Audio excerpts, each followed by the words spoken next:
Hello, everyone. Um, we'll see if my microphone decides to work with me. Let me see if I'm actually producing sound. I have to like look myself up on my phone.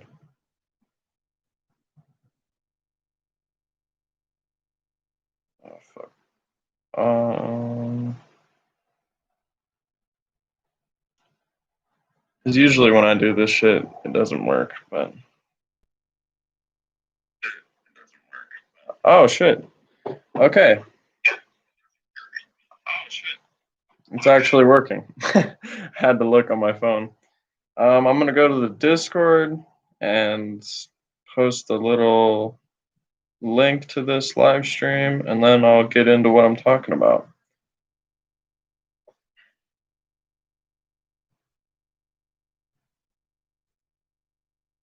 Sweet. Um,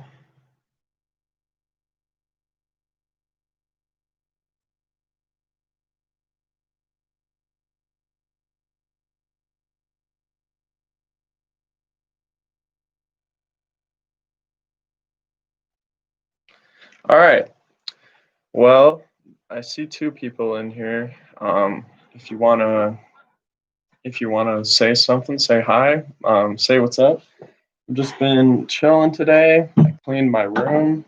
Um, been smoking some weed, and today I'm gonna talk about my inspirations.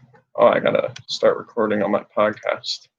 I'm gonna make this into a podcast, so I'll probably post it later, um, on like Spotify and all that. But what I'm gonna be talking about today is fucking my inspirations, kind of my sober October experience, and weed. But I've been really, and like how weed's been after sober October. You guys can tell I'm a little bit stoned, but I'm gonna be talking about inspirations for the majority of it because I've been thinking about inspirations a lot lately, um, and how we like channel our ancestors through our influences, or like channel the energy of being human, like channel the energy of evolution through our inspirations. Like I'll just go through and talk about some of my biggest inspirations. Like some of my biggest inspirations are like Terrence McKenna, Ram Dass, Alan Watts, Jeff Grosso, who is a he's like a big skateboarder who put all these. He's like a pro skateboarder who made all these videos, called Love Letters to Skateboarding, and they just inspired me so much when I was young. Like Jim Morrison, especially Jim Morrison when I was really young. He was awesome. What's up, Alec? Hunley, nice to see you. How's your day going? If you guys got any questions, let me know. But yeah, like those were like my big influences, and especially if you guys have ever seen the movie Into the Wild.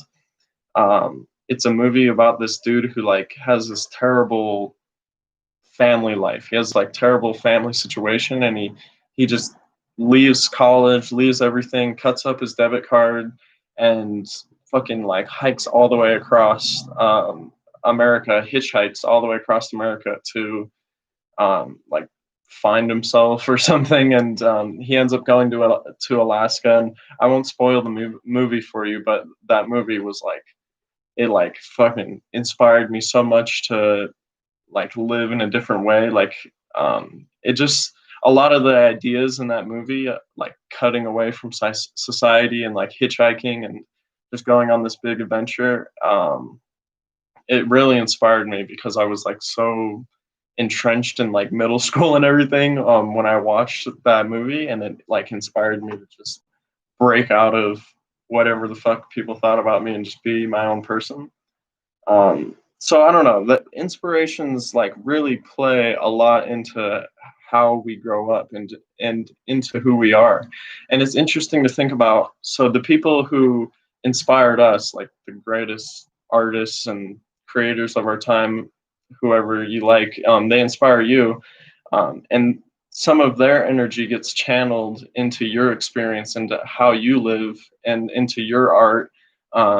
And so it's like the same energy that was inspired into the people who inspired you is getting channeled into you, and it just keeps going back. Like, um, the line of inspiration. Like, there is no original art, really. There is no. I mean, there is original art, but at the same time, there's it's every artist has an influence going back to when we were just drawing on little, like, we were drawing like little pictures on walls and stuff. So it's just really interesting to think about. It's almost like that thing that people talk about with channeling. Like, I've just like heard some podcasts where people talk about you're like channeling a celebrity or something, or like people will like bring up a celebrity in their head. Like these psychics will, like, they can just like bring up a celebrity and like talk to the celebrity if that person had died or something. And I don't really know how I feel about that. Like, I don't know if I believe in that, but um, I feel like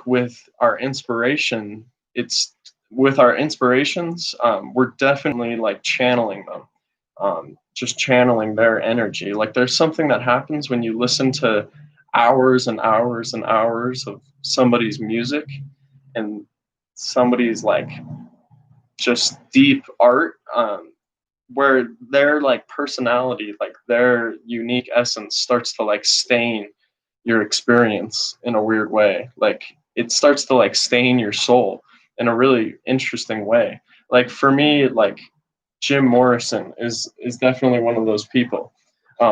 Just because when I was little, I always loved classic rock, and um, I just loved that psychedelic culture. And this was even before I was into psychedelics. Like, obviously, I was a kid, but I just loved that classic rock culture, and the style of the clothing and the sound of that era, through the music and everything. And I always felt like Jim Morrison really like captured some kind of wild energy of the 60s and 70s. He like really like embodies, this wild, psychedelic, chaotic energy that was in the air, back then. And it was like the energy from that time was like channeling through the music, into my young mind. And when I used to listen to his stuff like all the time, like, I have memories of like getting home from school and eating some Fruit Loops and turning on, freaking Riders on the Storm, and just like spinning around in my living room, like, this before I even smoked. And I would like get into like some kind of trippy mind state, and just like watching the movies and everything, like, in it it's just really interesting, like, how deeply somebody can affect you, especially when you're young.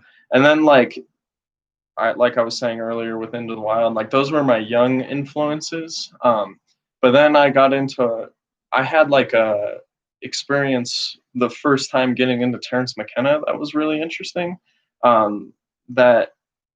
That like, it was like a massive download of the universe, that I got from Terrence McKenna. And I've been kind of, hearing this word thrown around called the psychopump. Um, and that's really what I feel like Terrence McKenna is for me. I'm gonna look up, or was for me, when I first started getting into psychedelics. Um, Let me look up the definition of psychopump.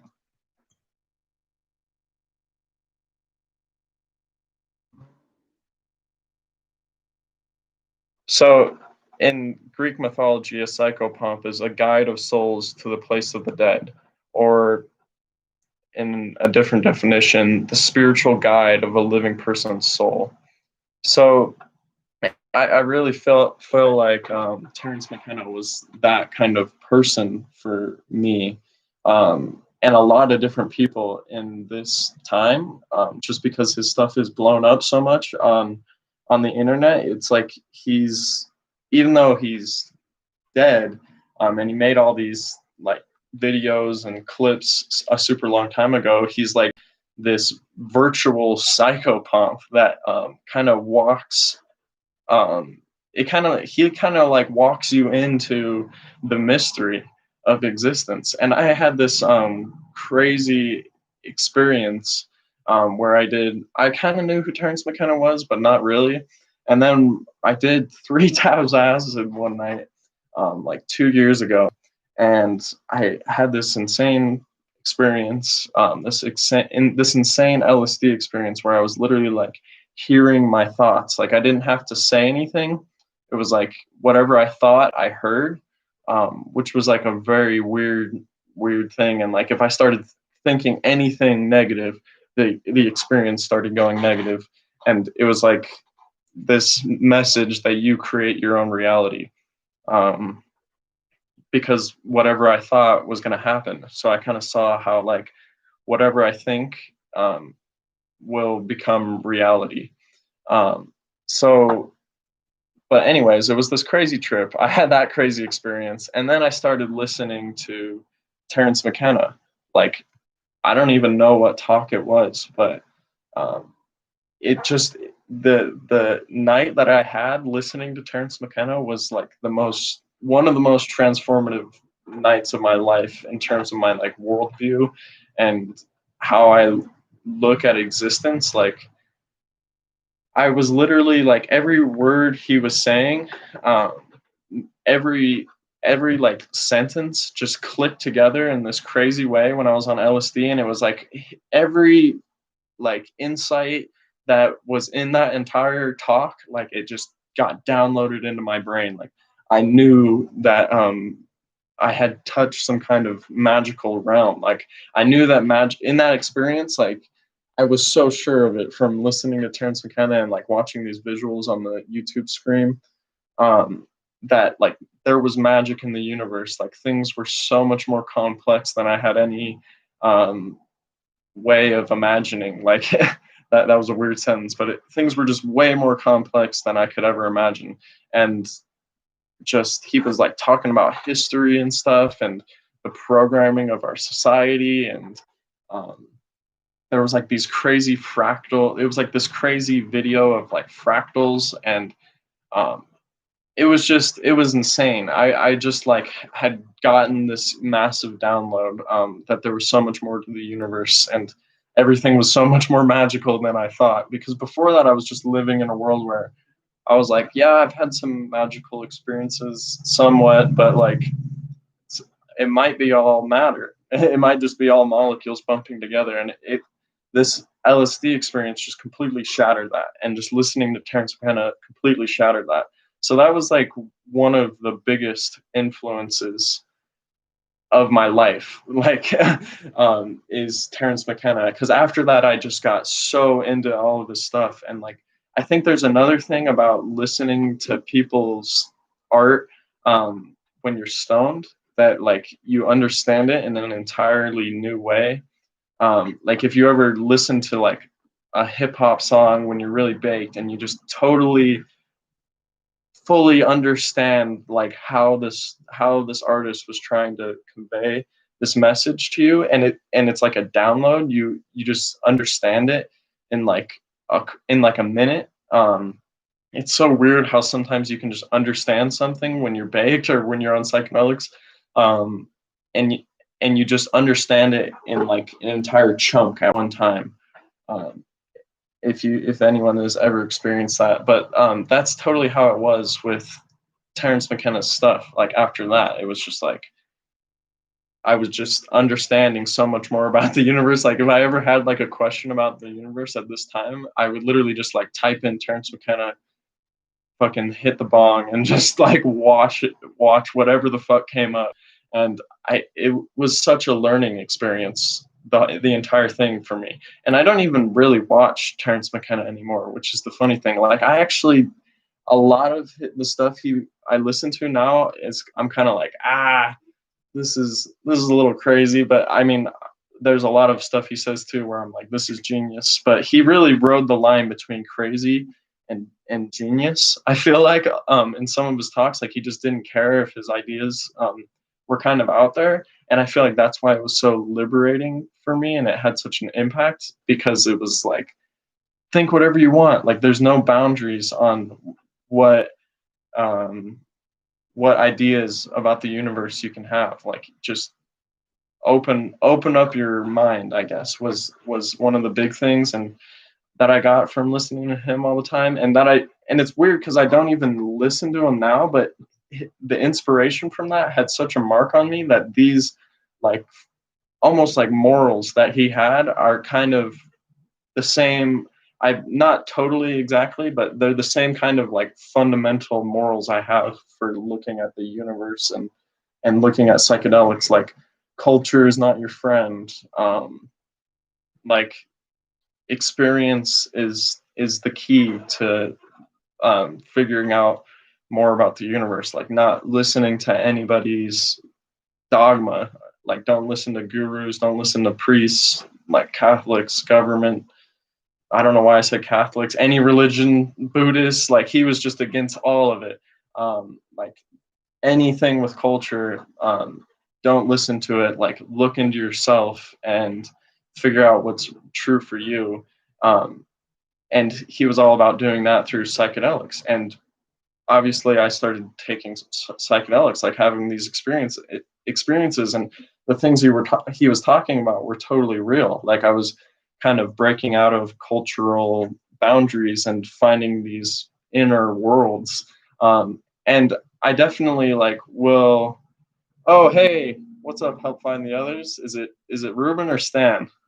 I don't know, but what's up? It's good to see you guys. Um, but I lost my train of thought. But I lost my train of thought. I'm trying to remember what I was saying. Anyways, Terrence McKenna, he was like a psychopump for me, is the whole point. He like walked me right into the mystery, and even though I don't listen to all of his stuff nowadays, a lot of the things that he said are like ingrained in me. So it's almost like I'm channeling some of his information, and it's like that with a lot of people who have influenced me. Just like, culture's not your friend. Don't listen to gurus. Use psychedelics to um, find what's true for you outside of culture. Just different things like that. Those influences that those messages that he was all about really influenced me. And then there's other influences that I kind of feel like I channel and other people channel in this weird way. And it's interesting to think about what you're actually channeling from them, because most of the stuff that Terrence McKenna was thinking about or getting was from all these crazy books that he was reading all the time, like with Carl Jung, and he was reading these alchemical texts, and he was just like a huge bookworm. Like, he just read all the time, so he got this massive amount of influence from all over the world. And so when you get influenced by Terrence McKenna, you're in turn getting influenced by all the information that he got, and all the information that created the information that he was getting. So it's like this crazy stream of like intelligent, creative life force that kind of gets channeled through. And it's really interesting. And I think Terrence McKenna has like really channeled a lot of energy from all the information that he got into our psychedelic culture that we have now. Because most psychedelic people will tell you that, I feel like most psychedelic people, not all, but a good majority nowadays, will say that like Terrence McKenna was influential in like taking a step out of modern society and into kind of a different realm, almost, of being aware of a super broad mystery that kind of overlays everything, and the fact that there's intelligent plants that you can communicate with through direct experience. Like, I feel like once you have those realizations and you really start to believe that they're true, it's like you enter a new state of being, I guess. I don't know, like you enter a new kind of dimension from the dimension that our modern society is living in. Um, but yeah, I really enjoy these psychedelic people or psychologists or spiritual people like Carl Jung or Ram Dass, when they talk about things that you can actually interact with, they talk about these big profound things, and you know that they're really talking about something real when you can like go and have that experience that they're talking about. Like Carl Jung has really been flipping my world upside down the last couple months, like, and it's really wild because I like need to read some of his books. I just like, I'm in college, I haven't I got a million excuses to why I haven't read his books, but I should definitely download some on Audible and read them. But um he like, I listen to stuff about him like all the time. Like it's like the main thing that I go for when I listen to any kind of podcast or just information on YouTube or anything. Like I used to just go straight for psychedelic information, like fucking like just like Psychedelics Today or Third Eye Drops or something like that, or just the videos and podcasts where they're talking about like actual psychedelic experiences. Like that used to be the thing that really influenced me. Like, wow, like look at this crazy experience this person had. Look at this crazy thing they saw on ayahuasca, and that's the kind of thing still fascinates me because it's very interesting to like listen to trip reports and people's experiences with psychedelics, because you can like learn about the symbology of of like the symbology of transformation, I guess, because there's symbols that are shown to them in a trip that transform them in some way, and you can like learn about symbols and how to read symbols through listening to trip reports and stuff like that. And that used to be what really interested me.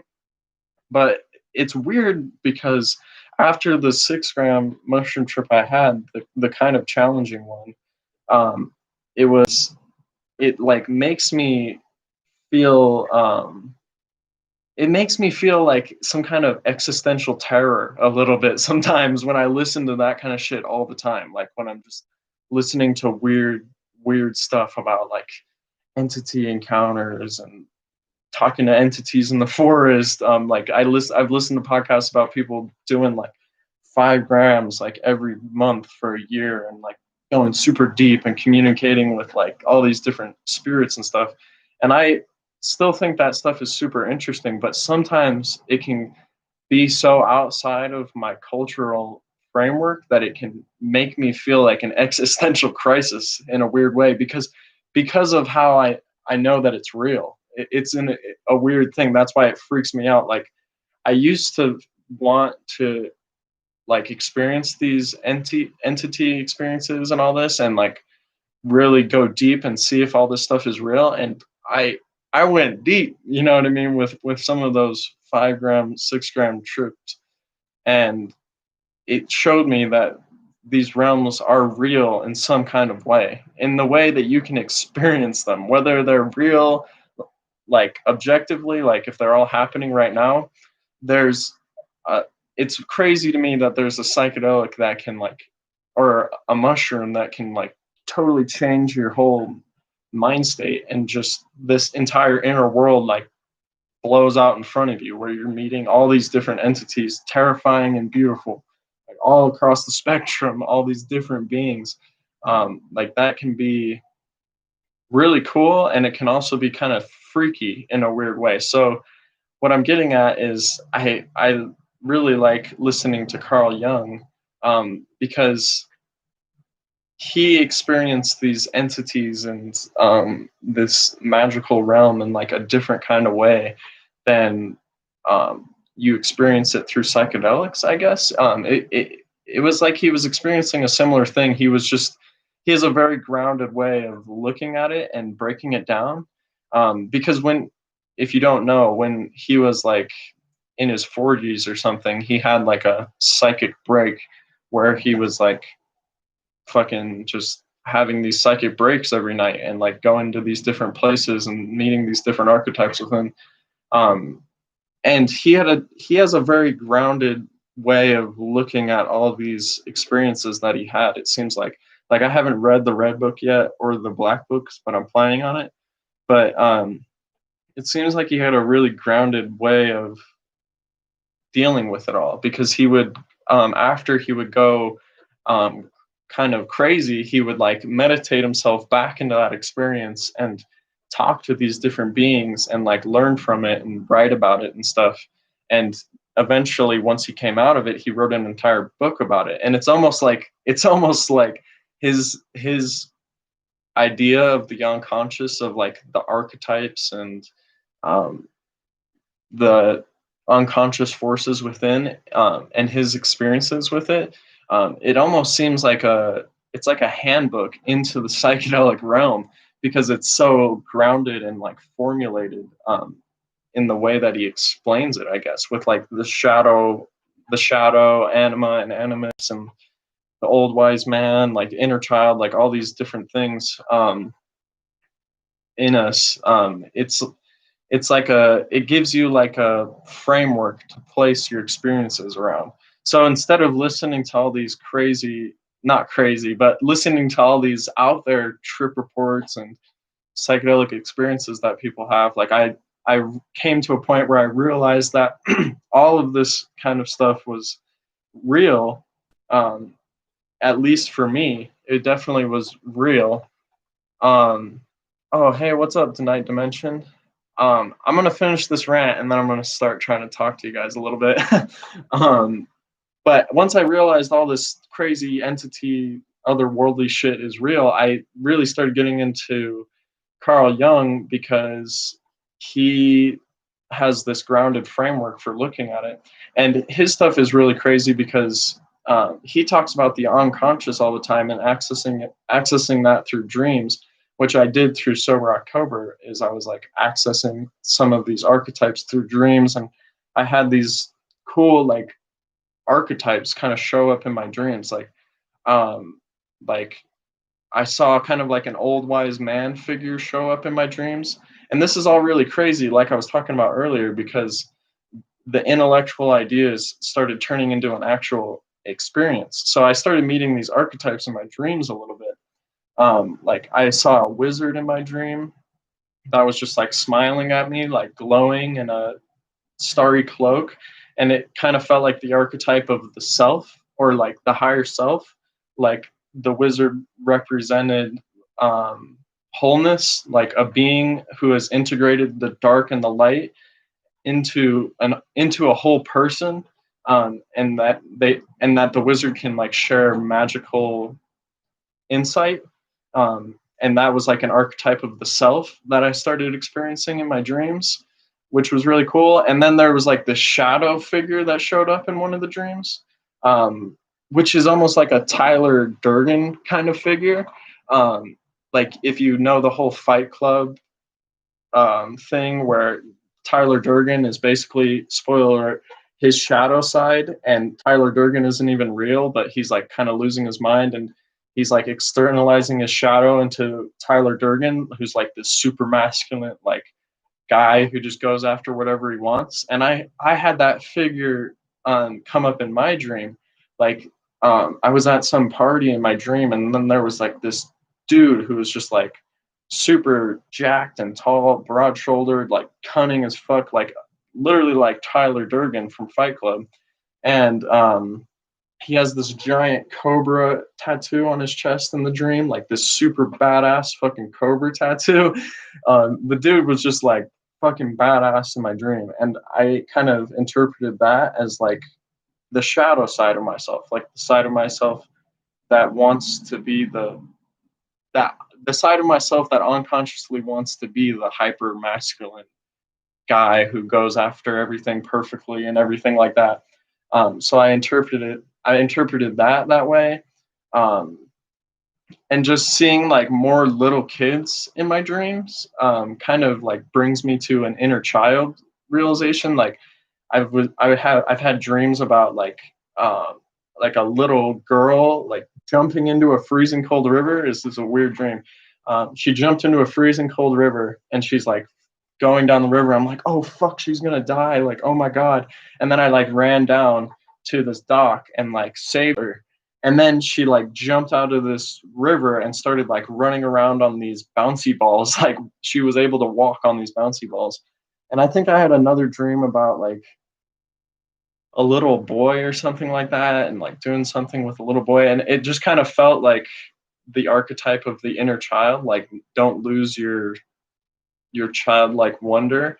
um and like with all these other like higher, like this higher archetype of the wizard and stuff, like he has integrated the inner child, like that playful energy, but he has discipline and everything so that he can like um use it for good, I guess, not just be living in kind of like a fairy world of childhood all the time. And he's also integrated this shadow figure that was coming up in the dreams.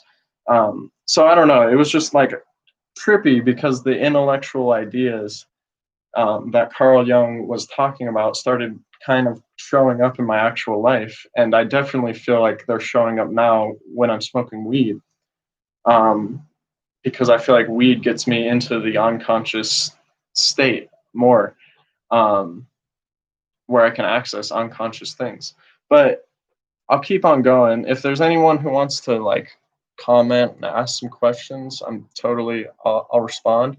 There's only 2 people in here, but I'm doing this as a podcast, so I'm gonna release it on Spotify at some point also. But the Night Dimension said, "Loving the rain sound. I miss the rain. Hope you're doing okay." Yeah, it's a rainy day. I'm just fucking. I got stoned, and I started thinking about fucking Carl Jung and Terence McKenna, so I just said, fuck it, I'm gonna make a podcast and I'll do a live stream and see if anyone wants to talk. And I'm honestly really liking the rainy day because I usually um, I usually have to do something every single day. Like if it's a sunny day, I literally cannot sit inside. Like it's I just can't do it or I'll lose my mind.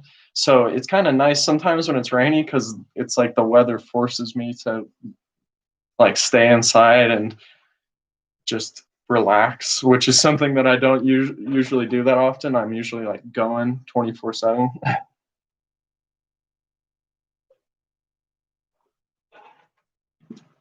But yeah, it's nice to see you, dude. I want to, if you're still on here, I would love to do a podcast with you sometime. So we should email each other or something. I've been trying to think about more podcast ideas. There's this one journalist I might have on to talk about HPPD and stuff. She did like a study on HPPD. She like wrote a article about it, and I might have her on to talk.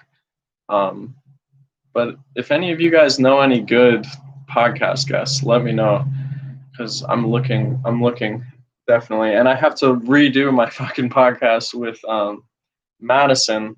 If anybody's watching this who listened to that podcast, the first 30 minutes of it are pretty good, but then somehow her audio just completely cuts out halfway through it, and yeah, now I have to redo it.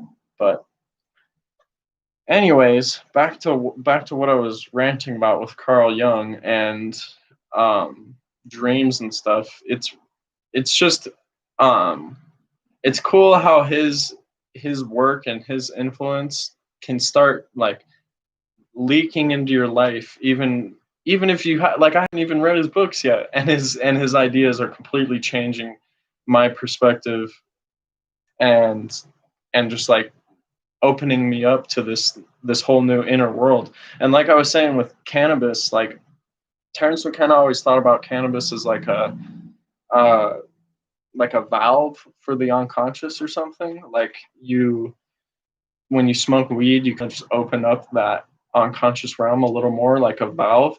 And I've been getting high as hell this week because I haven't smoked in a whole month, and I love cannabis, so I decided to just get stoned for this whole week and enjoy being back. And it's really been cool. Like, just it, I don't know how to explain it. Like, there's like a realm that you get into with psychedelics. And because I have this low tolerance to weed, it's like getting me to that place where I'm just like stoned, and I kind of like am like half aware of these unconscious energies like going on within me, or like really like this inner child stuff is what's been coming up for me with weed. Like, I listened to this really cool lecture with James Hillman, which is he's a Jungian analyst, and he's got some really cool ideas. I haven't gotten into him a bunch, but I feel my intuition tells me that I'm gonna fucking go deep with James Hillman at some point. He'll probably be my next big influence. But he had a whole lecture about, it was at like, I think it was at like a men's club that he did this lecture, and there was like people in the crowd talking too.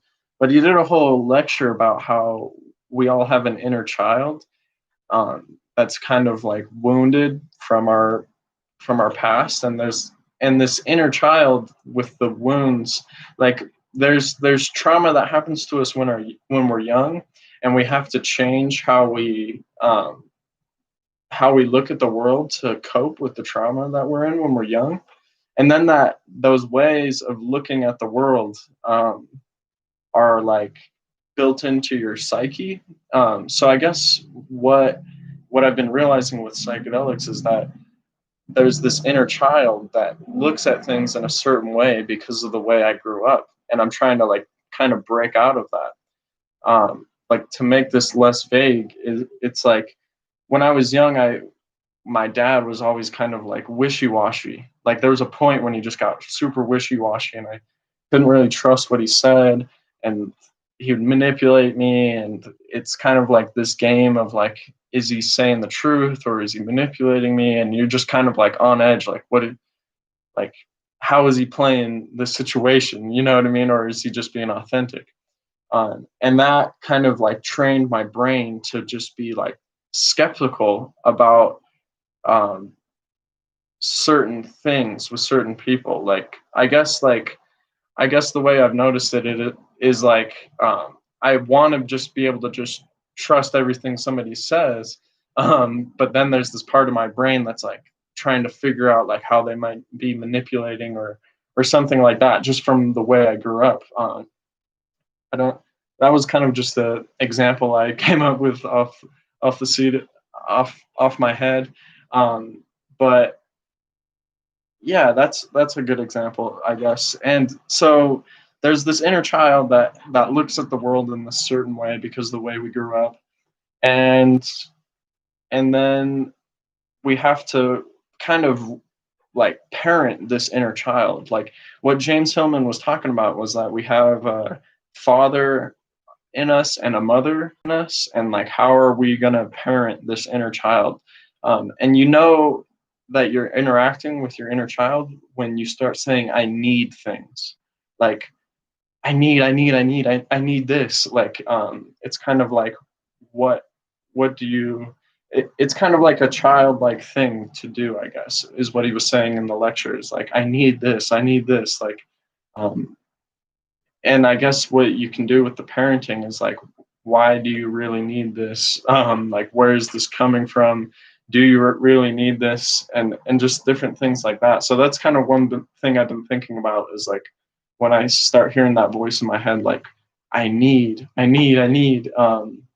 and it's almost like that need where you feel like righteous. You're like, I need this, and I'm justified. Like, I don't, like, I fucking deserve to have this. Like, that kind of that that attitude that a child has. You know what I mean? Like, mom and dad, you better fucking get me this, because my problems are the biggest problems in the world, and I need this. You know what I mean? Like, that kind of thing. And I feel like that's kind of how it is. Like, sometimes you're like, I need a fucking cigarette, or like, I need to. It doesn't even have to be something negative, or like, I need to go skate or something like that. It's like, um, if that makes sense, it's like this. this entitlement, I guess, or something like. Um, I don't know. I don't know how to explain it, but I tried my best. But there's like a father and mother archetype within us, that parents this inner child, and I've been becoming more aware of these archetypes within myself from getting stoned this week, and how how the father parents and how the mother parents is different. So like the father might be a little less like loving, like kind of more like, what logically do we need to do to get this done right now? Like kind of toughen up a little bit. I guess that's how I think about it. Or it's like the motherly thing, like, um, we're gonna care about our feelings and take care of our emotions, and then we can go do that later. It's kind of like this push and pull between more discipline, like get your shit together, grow the fuck up, and like loving yourself for where you're at, and like caring for yourself, for where you're at. It's like if you're just like babying yourself and just always giving yourself the things that you want, um, then you're not going to grow. You're just kind of like in this weird, like, it's like, I guess the way I'm thinking about it is with mother and father. So it's like you're just mothering yourself way too much. It's like an overbearing mother, or something that just gives you way too much of what you want, like never says no or something like that. And the fatherly thing is more like, um, it's like the two forces work together to like disappoint you and give you love. So the father within might be like, no, bitch, like you need to get up and go run, or you need to fucking do yoga or meditate, right now, or you need to like draw or do homework.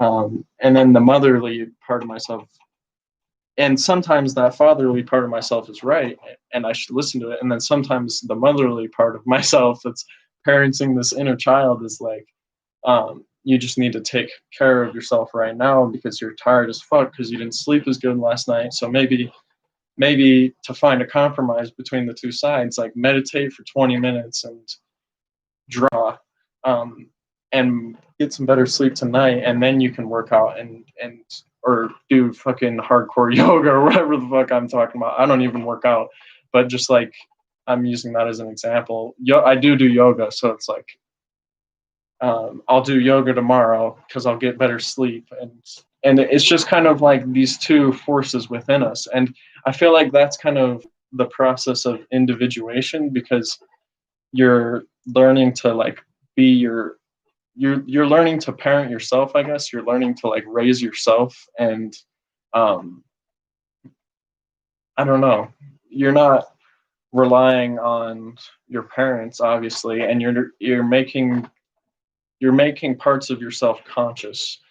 Like you're making different parts of your personality conscious, and it makes it easier to like, navigate your needs and impulses, um, and your desires. I think that whole idea of the inner mother, father, and child like really helps to like, yeah, parent yourself, I guess. And it just kind of, the reason I really like that whole idea is because when I was on a high dose mushroom trip one time, I felt like I was parenting myself. Like it was crazy because I was in the fucking void of a 5 gram mushroom trip. Like, not even, it's not a void, it's just like, um massive fractal visions, and seeing like, I don't even know how to describe the shit that I see on 5 grams. Like there's things that I always kind of see. Like the thing I always kind of see is like a mushroom with like strips of alien language like flying out of it and flying around it in like space. And then behind it'll just be like patterns, and they're like coming at me so quick, like that I can't even fathom it. Like it's the hallucinations are so intense that you just don't even want to look at them, because it's just like exploding your whole brain. Like you're like, what even am I looking at right now? So I'm like in that place in this psychedelic experience, and I'm like literally like huddling up in a ball, and it felt like I was just like flying through the abyss, just like literally falling through the abyss. And I was just like, I can do this. I'm my own parent. Like, um, and it felt interesting because it was like the mushroom was like a higher parent. It was like a fucking nature universal parent that teaches you things beyond what any human could teach you. And that's kind of how it felt also. Like I felt like my own parent, and then I felt like the parent of the massive cosmos and intelligent life force within everything kind of over me. So I don't know, that whole like parent thing came up in a 5 gram mushroom trip. And I really like, that's why I like that idea so much. And Carl Jung always talks about how you're like, there's an ego that you have from growing up with your parents, and there's a way that you look at everything because of the way you grew up with your parents. And then there's the process of individuation is like seeing all those unconscious things, and then transmuting them into another whole individuated being, like a wizard or whatever. Like it doesn't like an individuated person can show up in so many different ways. Like can be like a wizard or a shaman or a bodhisattva or like Carl Jung, like a psychologist. And the process of individuation is never really done. I don't think like I feel like the process of individuation can only reach. This is just an idea that I had just now. It can only reach a certain point because we can only individuate ourselves so much, but to be completely individuated would be to unify everything in the whole, because we are all one. But we are like everything is connected, no doubt. So like when the true individuation would be to just eliminate all boundaries in the universe and make all unconscious processes in the universe one whole thing, like one giant ball of fucking energy or something, like nirvana, or I don't know. Um, like, I don't know. Just like a weird idea. Like, I don't think any person could be individuated because you can only be individuated so much because you're one part of the whole thing. Like to be truly individuated would be for the universe to realize itself in its whole in some kind of crazy way. I don't know. I'm fucking baked. I'm just talking off. Don't even know what I'm saying. It's definitely interesting to just talk into a microphone for like an hour, or it's only been like 50 minutes, but it's just like an interesting little practice that nobody really does unless you podcast. Like people, like if you sat in a room without a microphone and just talked to yourself like this for 50 minutes, you would be insane. You know what I mean? Like people would think you're crazy. Um, but if I have a microphone right here and I'm just talking into the internet, then I'm not crazy. Like it's kind of weird. Talking to yourself is an interesting thing that I will talk about in 1 second after this bong hit.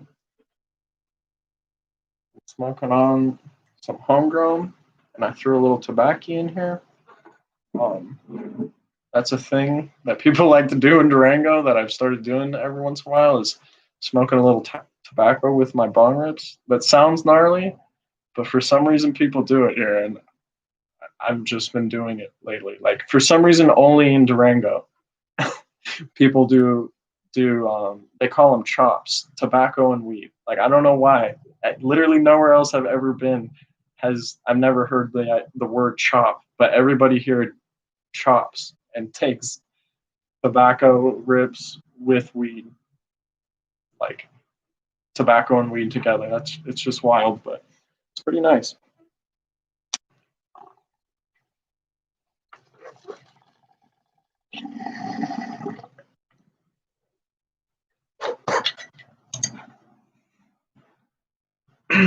But I'll talk for a little longer, and then I'm gonna go.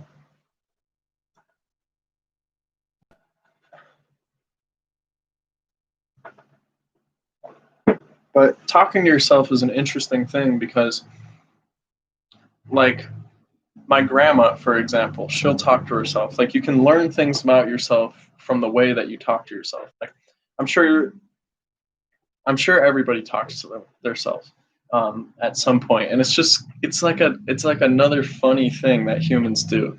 Like, do you guys ever? Does anyone out there? Has anyone had this experience? I'm sure people have had this. I'm definitely not the only person who's had this. But where you just are on a psychedelic, or you're like in a big city, and you're just looking at human existence, and you're like, this is so ridiculous that this is even happening. Like, that's the essence of the name of this podcast, the Cosmic Giggle. Just the ridiculousness of anything ever existing. Like, and especially humans, like, we take ourselves so serious, but we're just such funny little creatures. Like, we like walking down the hallway, like I heard Ramin Nazir talk about this, like when we're walking down the hallway and we like don't know which way somebody's gonna go, and we're like, oh, like bump into each other or something like that. That shit's just so funny.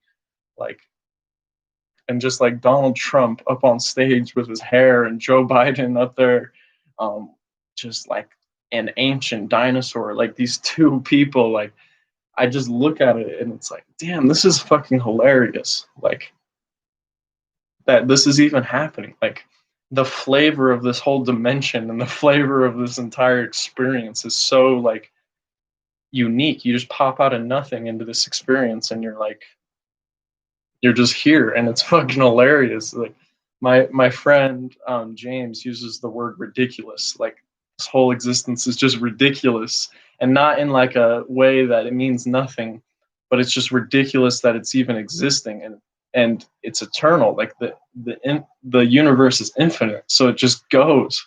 You know what I mean? This just ridiculousness just shooting out. But I don't know. I don't know. That's gonna get. I'm gonna go off the deep end if I start talking about the the eternal universe, and how that might work. But anyways, that's like the essence of the name of this podcast, is the Cosmic Giggle, and that's something that I think about with people, with all of us talking to ourselves. Like, doesn't that just make you laugh? That that you're in the bathroom, and then you're brushing your teeth, and you bump your arm, and you drop your fucking toilet in the you drop your fucking toothbrush in the toilet, and you're just like holy fuck, like, or you're just walking down um your living room, and you stub your toe, and you're like, oh fuck. Or like, my grandma used to be like, when she would get upset, she would just go in the kitchen and just clean. She still does this, and she just like talk to herself, be like, these fuckers, like, I just like she would have this whole like conversation in her head about why she was right about the certain thing. Albert 2020, hello. If you have any questions, type them in. I'm trying to get people to ask questions, but just stuff like that. It's so funny, and like, you can learn about yourself by how you talk to yourself. Like, it's almost unconscious. Like, when I was little, like, unconsciously I would find myself, like, it wasn't like I was consciously trying to do this. It was just like something that would take over me, where I'd be like talking about like what I would say to this bully in middle school, and how I would like just like destroy this dude, like roast his ass or some shit, or like, or how I'd like stand up to a teacher, and you don't even realize that you're doing it. Like, all of a sudden at like 12 at night, you're laying in your bed, like, with this entire imaginary conversation in your head. It's just so, it's interesting, and I think like the way that we talk to ourselves really creates our reality. Like, something that I've tried to completely cut out is like negative self-talk, where you're like, I'm a fucking idiot. Like, what the fuck am I fucking doing? Like, I'm fucking stupid. Like, I'm a fucking like, you're just like really fucking hard on yourself. Like, I used to just say that shit to myself all the time, and I realized it like created this whole bad narrative in my head. about who I was. So I started to change how I talk to myself. And I feel like with meditation and everything, I'm gonna start channeling some things that I've learned from Ram Dass. Like this whole podcast, I started out talking about inspirations and how we channel them. Um, like, and I don't know, but Albert 2020. I don't know what you're talking about, but I get it. That's awesome. But so with meditation and like with our self-talk and everything, like learning from Ram Dass about meditation and learning from wilderness therapy about meditation and everything, I've started to figure out how to like observe these unconscious conversations that I have with myself in my head and kind of like learn about myself through whatever's going on in my head, and not necessarily associating myself with the thoughts, just being like when you're sitting there meditating, like there's 25 million things going through your head, and like and like resentments from the last day or something, like in an argument you had with somebody, like you'll find yourself meditating and you're like thinking about that conversation that you had yesterday that went wrong, and you're it's like you can start observing these things within yourself and observing the feelings that come up in your body, and you can like start reprogramming yourself to like look at things from this like stepped back perspective, and things get really fucking funny for some reason when you start to do that, or at least to me. And I think weed does that too. Like, have you guys ever been like super fucking pissed off and then you take a bong hit and you just kind of float away from that whatever the fuck was pissing you off, and you just start laughing at it? You're like, that is so silly. Like my ego was just so entrenched in this experience that I'm having when I get upset about something. Um, and it's hilarious that I get so wrapped up in it. Um, I don't know. It's just that kind of stuff is really interesting. But to tie it back around to what I was talking about with Carl Jung and parenting yourself and the inner child and all that, um, what I've been trying to get across in this whole podcast is that, um, like, the influences from these people change our inner world and change our inner experience and open us up to a whole new way of being. And that transformational energy has been just coming down the pipeline of history all the way into our experience. So the more influences that we can have, um, the more like the more information that we can receive from geniuses of our time, like Joe Rogan and um, Lex Friedman, and all the way back to like Carl Jung, and all the way back to like Plato and stuff. I'm not into all those old philosophers, but I'm sure I will get into them one day. The more information that you can get from these people, and the more you can glean, the more it like channels into who you are. um, and that can be like good or bad. It just is all about like taking the things that resonate and channeling them into your being, and in turn you're like channeling the life force of the universe that started this whole thing, I guess.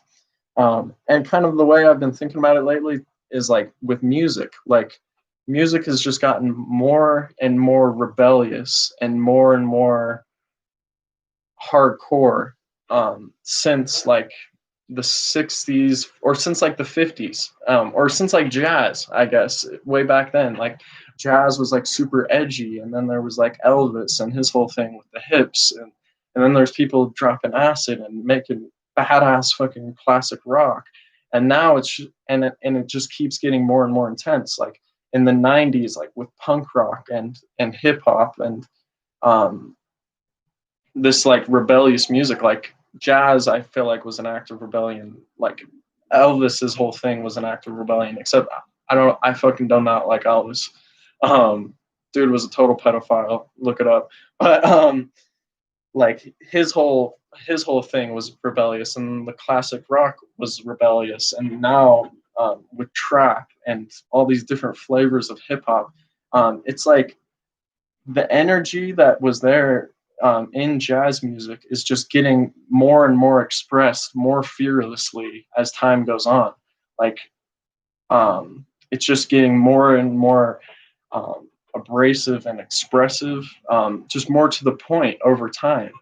I guess if you look at the difference between the music from back then and now, like nobody would think of jazz as rebellious now, but back then the sound of that was rebellious, and it's that sound has transformed into things like punk rock um, over over time with the different influences.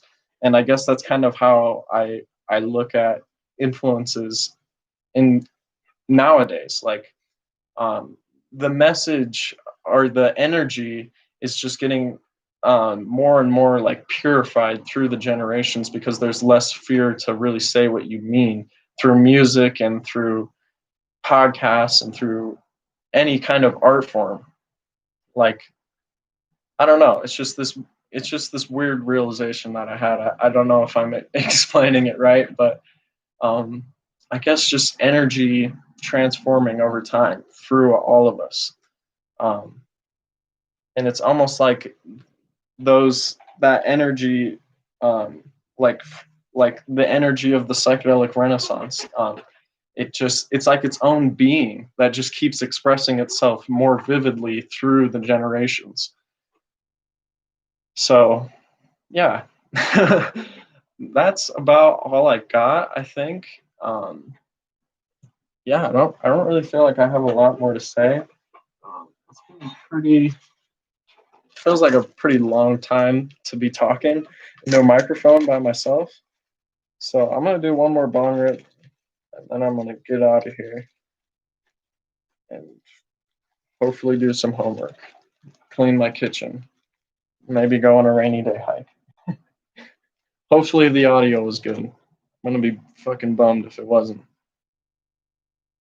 Be on the lookout. Well, if you guys miss this whole thing and you guys want to listen to it, I'll post it, and I'm gonna clean it up. My boy Stan is gonna clean it up for me and post it as like a podcast. Oh, thank you, Albert. He said I can listen to you all day long. Thank you, man.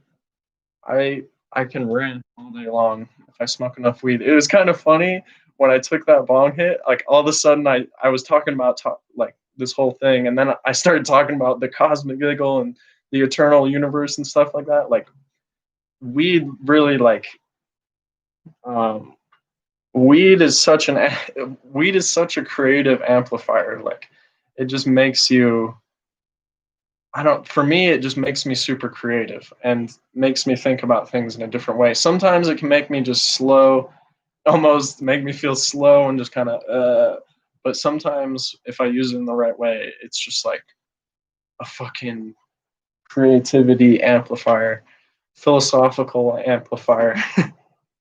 But let's get this last bone. And Albert 2020, if you got any questions, um, I'll answer them. But I'm gonna take this bong rip and run to the bathroom. And if there's no questions, then I'll end it off. But if you have some questions, I'm totally down to chat.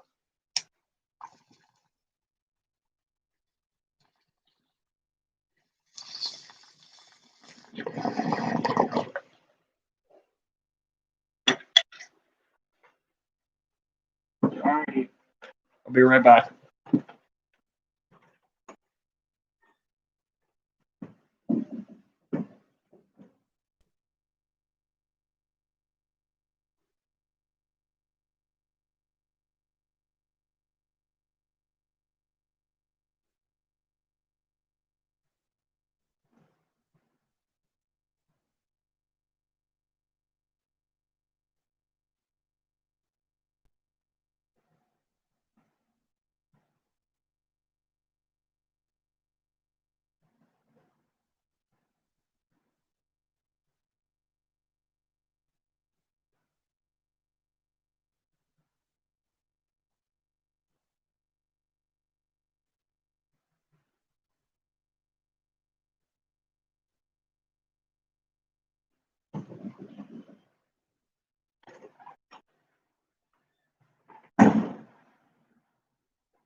Well, I don't see any questions.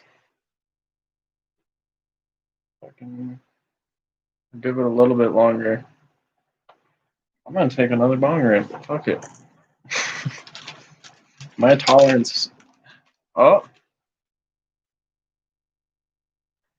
oh yes, that's a good ass question. Definitely. Albert asked, have you tried tarot or something like that in that set of mind? Yeah, I got these like Vision Quest tarot cards. My therapist recommended them, and they're fucking fire. Honestly, it's really trippy. I never really like before psychedelics. I would definitely probably think this was bullshit, but the way I do it is I sit down, I spread them out in like a half circle, and I'll usually do it after I do meditation or yoga, and I'll like just kind of get myself in a centered place, talk to the cards, say thank you for the messages they've given me, and just say thank you for their wisdom, and then I'll fucking like pull like five of them, and there's like little ways. Um, there's like questions that you can ask the different cards, and a different way you arrange them when you do it that I got from the book. But there's all these really cool cards, like there's the shaman, the ace of air, um, fucking. There's the lovers, three three of fire, integrity. Um, there's all these really cool cards that like have all these really cool messages, and I haven't even looked at a lot of them. And the trippy thing is that I'll literally do it. I've been doing it for a couple months, and I'll pull the same fucking cards like a bunch of times, and I shuffle the shit out of them. Like I shuffle them hard every time, and I'll literally get the same card, which is kind of trippy. It's like the same message is kind of getting repeated. Um, so I fucking really like tarot cards. Honestly, I feel like it's a kind of a cool way to like see what your next trip might be about. Like, yeah, if you, Albert said, if you really know how to do a tarot read, it's fucking awesome. Yeah, like when I did it before, like I literally would do it. Like the first time I ever did it, it was like with my drunk friend at like a party or something. Like I pulled some like creepy card. Like I know that none of the cards are really bad, but it was like card of death or something, I think, and fucking freaked me out. But like in that situation, it's just like, what is this? This is like some kind of weird magic trick. But if you like sit there and meditate, and burn some sage, pray to the ancestors, and then pull some tarot cards, it's it's like it can be really trippy. I've like gotten chills doing it. I don't know how to say that name. As as Jorn Gulslith, he said ugly. Sorry, man. It's just the body I was born with. Or are you talking about the tarot cards? um, but yeah, that's tarot cards. I really like tarot cards. Um, I know Terence McKenna used these cards. The I Ching. I want to say that might be completely fucking off, but I know he would like pull those cards before a trip and like get like it would like make him decide if he was going to trip or not. Like once he had his heart set on tripping, he was like, "Fuck it, I'm gonna pull these cards, and if they give me a bad sign, then I'm not gonna do it. But if it gives me a good sign, then it's time." And I kind of use tarot cards like that. But Albert 2020, what kind of books do I recommend? I don't read a ton of books, but I mean I don't like I was on to reading a bunch of books for a little while when I had Audible, but then school year hit and I got broke, so I haven't read that many books since the beginning of the school year. But some of the books I definitely recommend are fucking The Cosmic Serpent. That book is crazy. It's fucking super trippy. Like it's wild as fuck. It's basically about this dude who like went down to the Amazon, and he was like, it's all about how DNA and shamanism kind of connect. Like he was having all these really interesting conversations with these shamans about snakes and these different legends and mythology of snakes, and it all really sounds like DNA talk basically in these mythology, in these like mythological stories, and he relates like all these mythological stories to like actual characteristics of DNA, and there's like all these super trippy connections, and it's really trippy too because the people who discovered DNA were on LSD. I'm pretty sure when they discovered it, or they were like taking LSD, and that's when he came up with the idea of the DNA model. And the whole book is about how this dude thinks that these shamans knew about DNA way before we ever knew about it scientifically, because they were accessing some kind of knowledge about DNA through doing a bunch of ayahuasca and like being a shaman. Um, and it sounds like a fucking crazy idea, which it is a crazy idea. But if you read this book afterwards, you're fucking convinced. Like he really put a lot of work into it, and it makes a lot of fucking sense.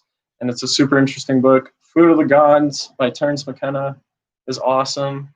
Um, all about the stoned ape theory and psychedelics and history. Um, Graham Hancock's books are really good. The teachings of Don Juan are fucking amazing. There's a lot of his books, or not the teachings of Don Juan, the Carlos Castaneda. He wrote the teachings of Don Juan, and I'm pretty sure that's on YouTube, and you can just listen to it. And like a bunch of other fucking books about um, Don Juan, which is kind of like a fictional character.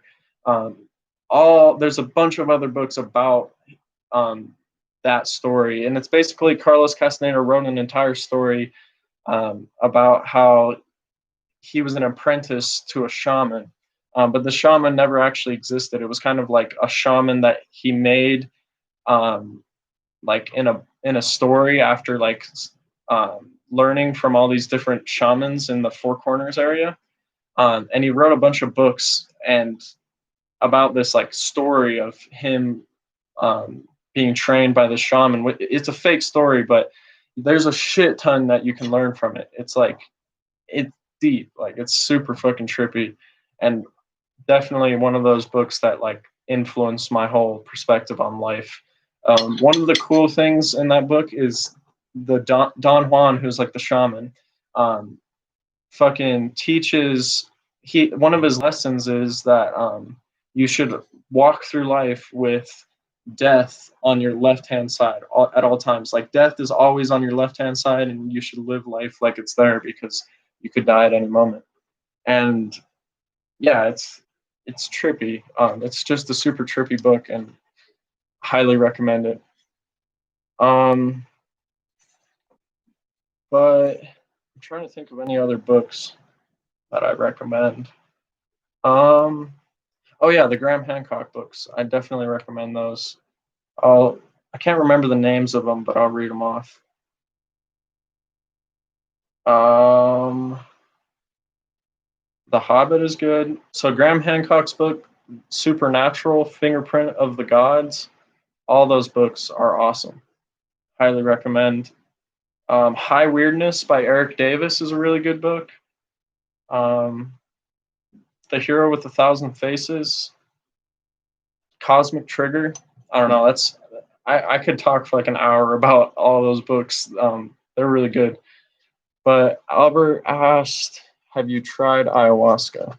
Um, no, only high dose mushroom trips and DMT trips are the most deep experiences I've had. I've done salvia too, like chewing it and smoking it, and that shit's pretty fucking crazy. That was really deep. But I really think that mushrooms and ayahuasca, I feel like at high doses, they're probably pretty fucking similar. They're obviously going to have different energies, but um, Albert 2020, what do I think about that? Trying ayahuasca? I'm definitely gonna do it one day. Definitely gonna do it one day. Just don't know when, honestly. It's kind of weird because I know that I'm gonna do ayahuasca someday, so it almost feels like the medicine of ayahuasca is already kind of working in my life, like getting me prepared for it. But I'm definitely gonna do it someday. I have to go down there and talk. I just want to talk with um, shamans or indigenous people, and just learn what I can about the way that they look at plants and nature. And I would also love to just, yeah, I would just love to go down there and experience it. It would be really cool in a group setting and everything. I'm definitely going to do it one day. So,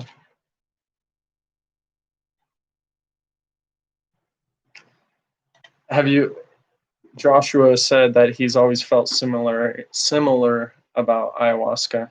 Um, yeah, I think it's probably pretty similar to high dose mushroom trips, just because DMT and psilocybin are super similar. Um, and if you're taking high doses, they're probably going to bring you to a similar place. Like psilocybin and DMT are just basically the same. It's just a little different.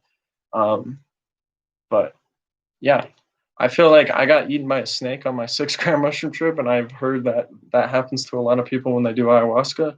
So it seems like it's a pretty similar place. But Albert 2020 said he's from Costa Rica, and I'm also going to do it someday. Definitely should.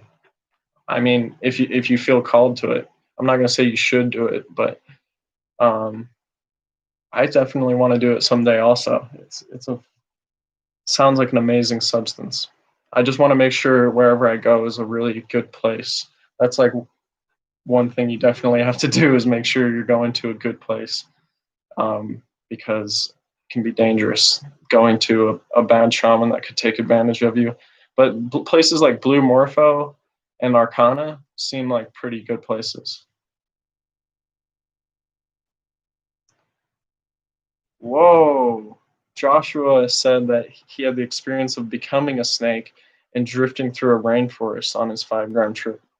See, I think I was resisting it, and I could have experienced something like that, but it was just so terrifying that I couldn't handle it. But one day I'll go back. But I think the snake is such an interesting archetype. I've been drawing this um, because the snake is just such an interesting thing. Like I feel like it represents everything that scares me, and I want to be friends with the things that freak me out. So that's why I've been drawing snakes. Oh shit! I thought this thing was packed, but I guess not.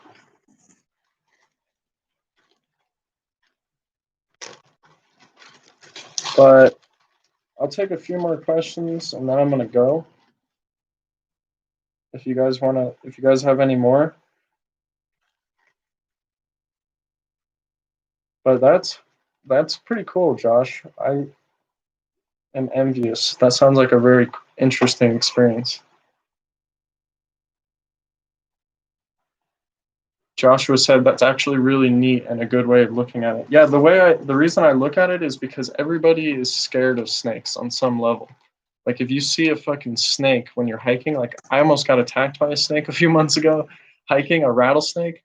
And if you see a snake when you're hiking and it jumps at you, no matter, even if you've never been scared of snakes in your life, that shit will terrify you. You know what I mean? It's like this super primordial fear that goes back so far. And like the snake in the Adam and Eve story too, with the forbidden fruit. I really feel like that's the story of like mushrooms. Like mushrooms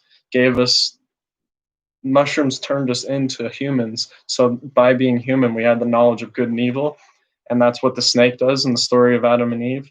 I have a whole video about that. I'm not going to explain it right now, but because it's kind of a big topic. But that's the snake. I feel like represents like wisdom, I guess, and like the knowledge of good and evil. It's like this mysterious being. But Have I ever done edibles and mushrooms at the same time? No. I think I've probably done like a microdose with edibles, but I've never done like a high dose with edibles. That would be kind of cool though, because I feel like mushrooms and weed go together like fucking peanut butter and jelly, dude. Like that is, it goes together so good. Like it's something about the two. They synergize into this hilarity and wonder at the universe for me. So I could see that being really cool.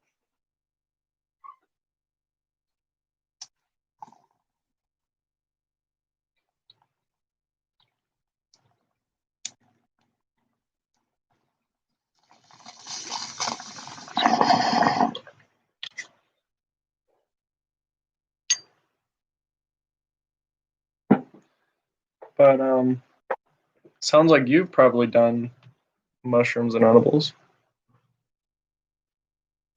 I felt like I was passing away for 1,000 years. Depends on how many edibles you take, because edibles can make you paranoid. So I could definitely see that. Like, think, oh man, when you start thinking about death when you're tripping, it's like the craziest thing. Especially on edibles or weed makes me feel it more for some reason. Like, they're like, oh my god, everything is passing before me. He said it was a pretty high dose, so yeah, I bet that was very trippy. Um, yeah, I don't know if I'd ever do that. I just like taking my mushrooms, smoking a joint, and then I'm off. I'm off to the races. But any amount that would make me paranoid would probably be too much. It was 5 grams of penis envy too. So for people who don't know, 5 grams of penis envy would be like 15 grams of like golden teachers, because penis envy is more potent.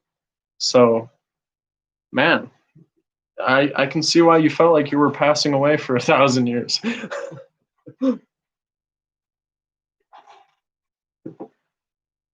That would be really intense.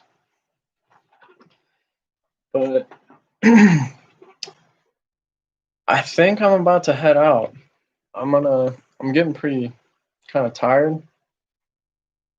Here's one more last look at this. I'm probably gonna draw this and just chill because it's raining. But Josh said, Jesus, man, it was surreal. I fucking bet. I really bet. Joshua, if you want to ever come on my podcast and talk about that experience, just like a quick podcast or an hour long podcast to talk about that and crazy high dose trips, um, email me at tokismoky1@gmail.com, or you can just find me on Instagram at the Cosmic Giggler and message me on there, and we can do a podcast. Um, I'll write it in the chat. I'll write my Instagram handle in the chat so you remember. You can hit me up.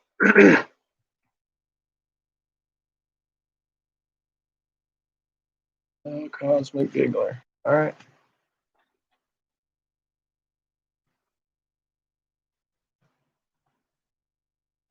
All righty. Sounds good, Josh. I will. I'll see you. Um, yeah, it was. He said it was cool stopping in. Thank you for stopping in. You caught the last half of it, but yeah. Thanks for stopping in. I got to do more live streams. I should like time them and everything because it's fun talking with people and having weird conversations. It's always a good time. Um, yeah, thanks for stopping in and hit me up on Instagram. And yeah, you said have a good night. It's the afternoon for me, but have a good night, man, wherever you are. And I'll see you guys on the next one. Peace out.